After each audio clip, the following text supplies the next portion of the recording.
The plan to annex Canada you never heard about. Most people know that the United States once tried to invade Canada, but few realize that long after the wars ended, a new plan emerged. One quieter, more strategic, and far stranger than open battle. It wasn't fought with armies or muskets, but with maps, trade routes, and secret negotiations. This is the forgotten story of the plan to annex Canada that almost changed North America forever. The idea of merging Canada and the United States didn't begin with war. It began with geography. From the moment European settlers arrived, the border between the two regions was seen not as a barrier, but as a line waiting to be erased. Rivers and railways connected both sides, and for decades, many believed that political union was only a matter of time. After the War of 1812, the United States had learned one thing: invading Canada was far harder than it looked. But that didn't stop the dream of continental unity. Instead of soldiers, future generations turned to economics and diplomacy. The new approach was simple.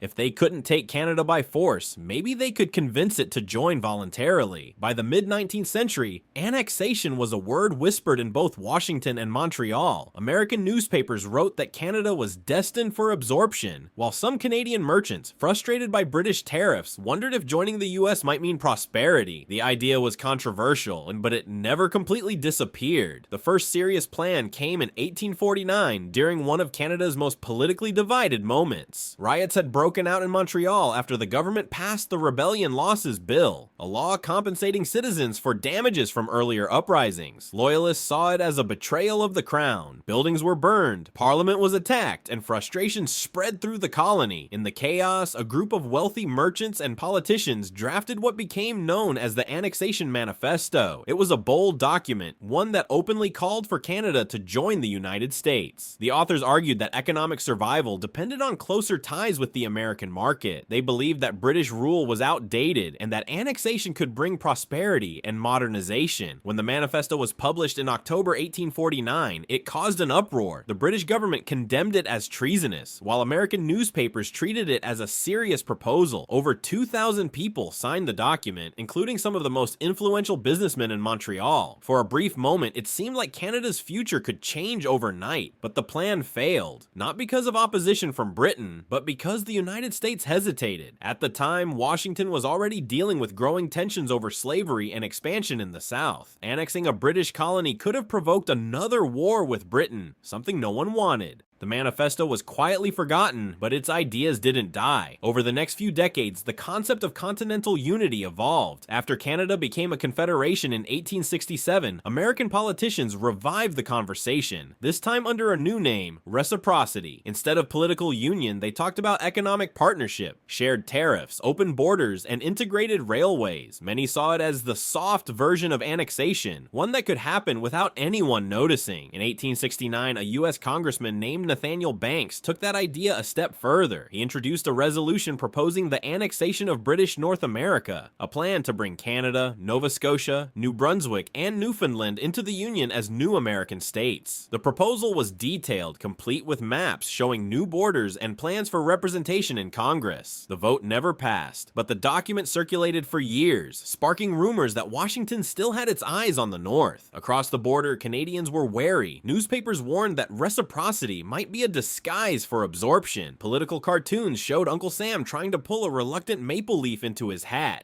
Even as trade grew, nationalism hardened. The more America reached out, the more Canada defined itself by not being American. Still, the temptation never fully disappeared. In the 1890s, when the gold rush and industrial expansion drew new wealth to the continent, U.S. investors began buying large amounts of Canadian land, railways, and timber rights. Some historians later described it as annexation by investment. The money flowed north, and with it came American influence. For a time, it looked like economics might succeed where armies had failed. Then came the early 1900s, when the idea resurfaced yet again, this time wrapped in diplomacy. President William McKinley's administration pursued closer ties with Canada, including shared border policies and trade routes. Behind the scenes, some advisors still floated the notion of eventual union. One even suggested that Canada could be offered statehood in exchange for security. The Canadians, however, had no interest in the deal. Ironically, the closest the two nations ever came to merging wasn't through conquest or or politics, but through crisis. During both World Wars, Canadian and American forces worked together so closely that the line between the two countries almost vanished. Shared bases, manufacturing, and intelligence networks created what some historians later called the Continental Alliance. At one point during World War II, an American general even proposed a joint defense government, effectively a temporary North American command. Canada agreed to cooperate, but stopped short of full integration. After the wars, a different kind of annexation began, the cultural kind. American films, products, and media flooded northward, reshaping Canadian identity more than any political treaty ever could. For some, this was the real annexation, not through force, but through influence. By the 1950s, half of Canadian radio content came from the United States, and major cities were covered in American brands. Politically independent, yes, but economically and culturally, the lines had blurred. Then came the Cold War, when the idea of a shared North American defense resurfaced again. The construction of NORAD, the North American Aerospace Defense Command, brought American and Canadian military operations together under one structure. While it wasn't annexation, it was the closest the two countries ever came to a united military system. For decades,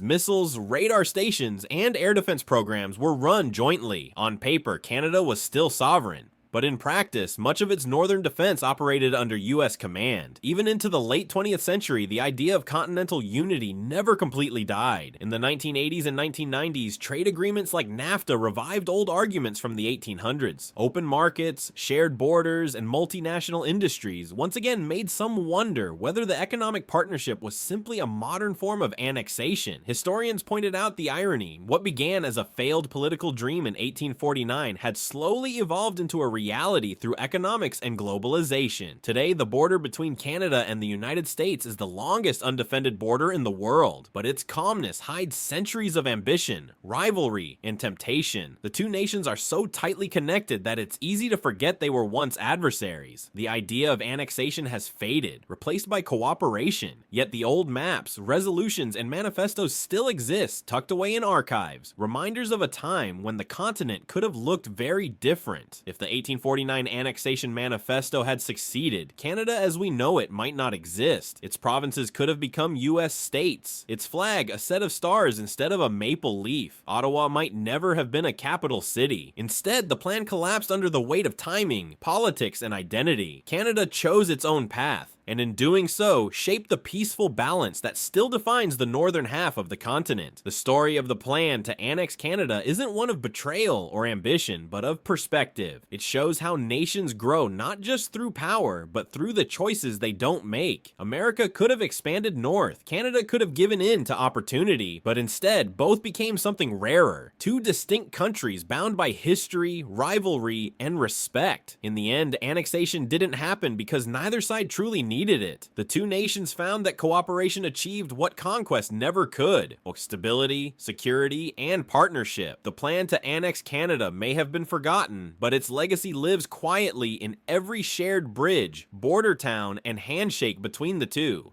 It's proof that sometimes the most successful unions are the ones that never had to happen at all.